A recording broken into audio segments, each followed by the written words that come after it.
O texto sagrado diz, no Evangelho de São João, capítulo 3, versículo 16, que Deus amou o mundo de tal maneira que deu o seu Filho unigênito para que todo aquele que nele crê não pereça, mas tenha a vida eterna. Cada palavra deste texto revela profundidades. Primeiro, traz ali a palavra Deus, pois tudo começa com Deus. No princípio diz que Deus criou os céus e a terra.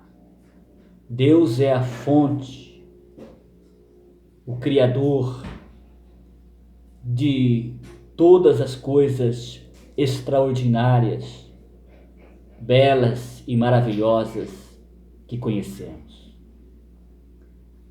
E o plano de salvação, ele foi iniciado e concretizado pelo próprio Deus.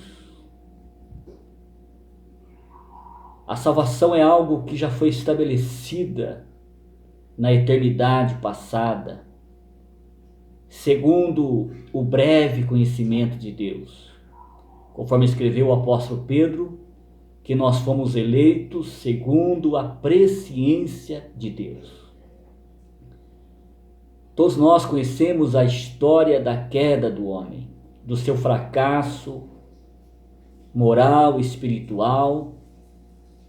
Entretanto, este fato não pegou Deus de surpresa, pois em Apocalipse encontramos o texto dizendo que Jesus Cristo é o Cordeiro que foi morto antes da fundação do mundo. Então Deus não foi pego de surpresa, mas o que me chama a atenção é o grande e extraordinário amor de Deus pelo homem. Ele poderia simplesmente eliminá-lo totalmente, definitivamente. Entretanto, Deus, ele restaurou. Ele já tinha um plano perfeito para restaurar e resgatar o homem que havia fracassado, o homem que havia caído. Portanto, é em Deus que inicia e finaliza a salvação do ser humano, quando nós entendemos esse plano e reconhecemos que fora dele, fora deste plano, não existe outro meio de sermos salvos da condenação eterna. Deus amou. Primeiro nós temos o grande Deus, o Todo-Poderoso, que com ele iniciou-se e concretizou-se a salvação. Depois nós temos a palavra amor, o maior sentimento. E nós vemos o amor de Deus revelado de forma literal na pessoa de Jesus Cristo. Pois o amor de Deus não é um amor superficial. Pelo contrário, o amor de Deus é um amor profundo, verdadeiro e incondicional.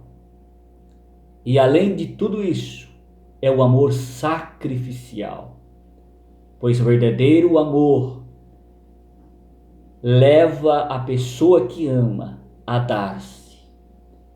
E Deus revelou o seu profundo amor na pessoa de Cristo, quando ele, de forma voluntária, decidiu entregar-se a si mesmo na cruz do Calvário, sofrendo as maiores atrocidades, pois é nele, em Cristo, a figura que foi dada por Deus para exemplificar o seu amor, a figura de um cordeiro. Conforme profetizou o profeta Isaías, cerca de 700 anos antes de acontecer, que Jesus, na visão do profeta, é aquele cordeiro que foi levado para o matadouro e ele não abriu a sua boca. e pelas suas pisaduras nós fomos sarados. O texto diz que todo aquele que ouve a palavra de Deus e crê em Cristo como seu único e suficiente Salvador tem a vida eterna e não entrará em juízo, mas passou da morte para a vida. Não está aqui uma religião, um sistema eclesiástico, mas está aqui uma pessoa que é Cristo. E é nele, e é com ele que nós podemos triunfar sobre todas as tragédias que fora imposta ao homem quando ele voltou-se contra Deus, alienando-se e deixando de ser algo que o conduzia, mas ele mesmo escolheu o seu próprio caminho. Mas quando nós tomamos o caminho de volta para Deus, na pessoa de Jesus Cristo, nós somos restaurados e recolocados na posição original. Portanto, devemos entender que a palavra que Jesus afirmou, dizendo que Ele é o caminho, a verdade e a vida, e ninguém vai ao Pai senão por Ele. Não existe outro intermediário, não existe outro caminho, pois Jesus é o caminho, a verdade e a vida. Deus, o maior ser, demonstrou o maior sentimento. Conforme nós lemos, amou o mundo de tal maneira. O mundo não está simplesmente dizendo o planeta Terra, mas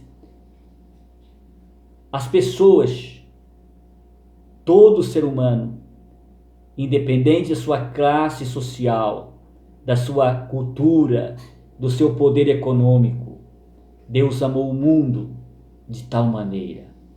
E você que está aí do outro lado, não importa como você está hoje, não importa em que nível você está em sua relação com Deus hoje, mas o importante é você entender que você é alvo e objeto do amor de Deus agora. Agora mesmo, você pode tomar a decisão de voltar-se para Ele. E Ele diz: todo aquele que vier a mim, de maneira alguma o lançarei fora. Você pode estar excluído do seu seio familiar, você pode estar excluído da sociedade e até mesmo do sistema religioso. Entretanto, o Pai eterno, Deus que amou você de tal maneira, Ele lhe recebe de braços abertos. Ele não lança em rosto o que você cometeu, tão somente Ele quer que você tome o caminho de volta, pois Ele está pronto para recebê-lo em seu seio de amor, de carinho e lhe dar uma nova oportunidade. Deus amou o mundo de tal maneira que deu. Ele já deu, Ele já pagou o preço, Ele já fez tudo o que era necessário para você reencontrar com Ele. Deus amou o mundo de tal maneira que deu o seu Filho unigênito, para que todo aquele que nele crê não pereça, mas tenha vida eterna. Em Cristo, nós somos livres da maior condenação, que é a separação eterna de Deus. E em Cristo nós temos a maior possessão, que é a vida eterna. A maior possessão não é uma vida próspera financeiramente. A maior possessão não é você ter um nome na sociedade. A maior possessão é a vida eterna. Está escrito que esta é a promessa que Ele nos fez, a vida eterna que encontramos em Cristo Jesus. Portanto, é agora mesmo que você pode declarar-se alguém que pode ser recolocado no reino de Deus através da tua decisão e da tua fé em Cristo Jesus. Que Deus lhe abençoe.